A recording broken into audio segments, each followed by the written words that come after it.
Okay, day 24, meal number 3. Okay, well, we're actually at meal number 4 because meal number 3 was like 2 cups of soup. We have this epic soup production going, the vegetable soup. So I had a couple of these cups of soup, too. We literally could eat as much of this as we want. Now, I did add about a quarter cup of corn. I added some turnips also. I like the idea of turnips. They provide some energy. Their glycemic index is a little bit better than regular potatoes. And they're very nutritional. So I added also a little about a half a cup of green beans in there. This is the chicken soup that's working.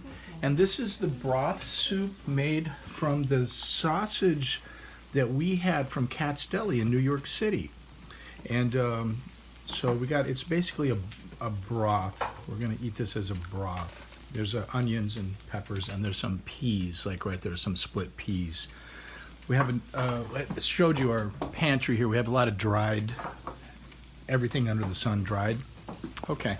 So I made a little, for meal number 3, I made about 3 of these tiny sandwiches, okay? So I know some of the things I do seem to be really ridiculous when I think about it. It's like I made a tiny sandwich, right? It's tiny food.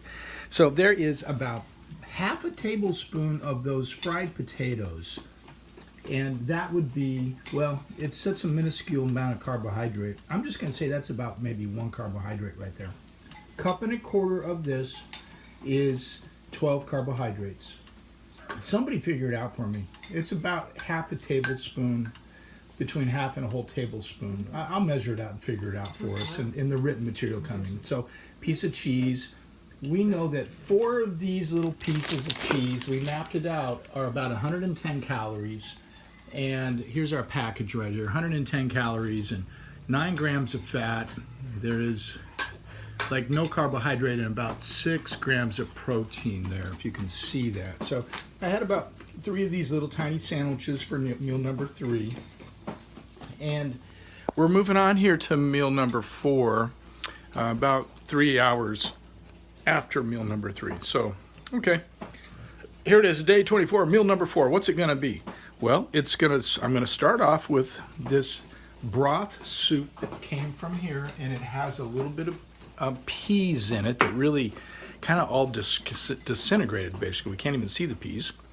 Abby's working on the butter over there. There she goes. See, that's going to be on her resume, by the way. Abby, what do you think you're going to be when you get bigger and grow up? Butter maker. A butter maker. Yeah, who even knows how to make butter anymore? Everybody buys it from the store. Nobody even knows where it comes from. Like even what kind of animal it comes from. People are very confused these days. So you could be an artisanal butter maker if you wanted to make it, bring it up a notch, or you could just be a regular butter maker. Yeah, either way is fine. The most important thing is that we're happy, right? Do you think? Yeah. The most important, it doesn't matter. All that matters is that we do what we do well, and we master our craft, or whatever that craft may be.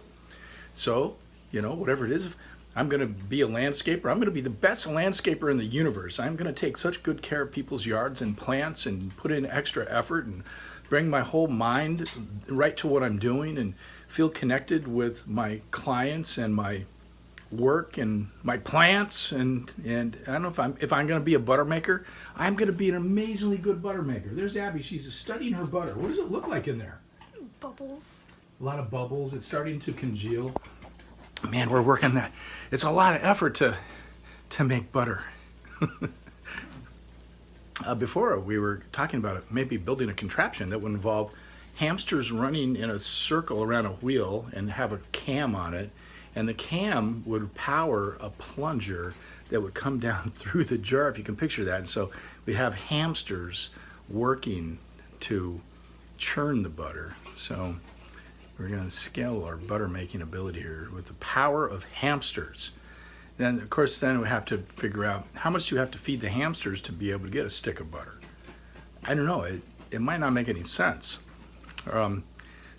Anyways, moving on, you see what I'm going to have soup. So I'm going to have probably 2 to 3 bowls of soup. I can literally eat as much soup as I want. And Literally, because we have so much of it. yeah, Silvana is going to have a turkey and cheese sandwich. I'm going to avoid that myself because of the bread content.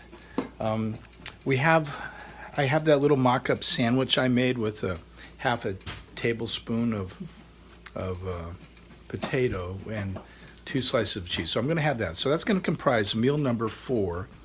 Now, a little bit later, we made up some vegetable mix of many varieties of vegetables using some of the dried vegetables that we have with a little bit of balsamic vinegar and some olive oil and some of the oil, avocado oil, salt and pepper and garlic, and some spices we threw in, some garlic and a little tiny amount of oregano and a tiny amount of thyme, a tiny amount of sage.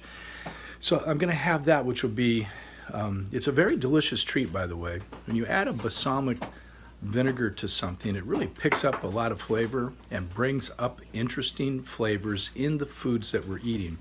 I also added a little bit of greens into the equation with the vegetables, and there's some zucchini and onions and peppers and cucumber. I'll show it to you later, but I'm probably going to have that for meal number 5 and 6. That will be my guess, along with, of course, more soup, because I can't get enough of this soup. It's super hydrating and it's really helping me. Even though Keely got a little bit sick with a sore throat, and we were up last night making little concoctions to help her throat, mainly some tea with a little bit of lemon and a little bit of echinacea. I wasn't feeling good yesterday, but I had to do that performance. I had to be able to sing a song or two, right? And so the soups actually have really carried me through, and also that matcha tea that I've added to the equation. So I'm doing pretty good here. I hope you're doing well too. I'll check back in with you a little bit later. Okay, have a super terrific day.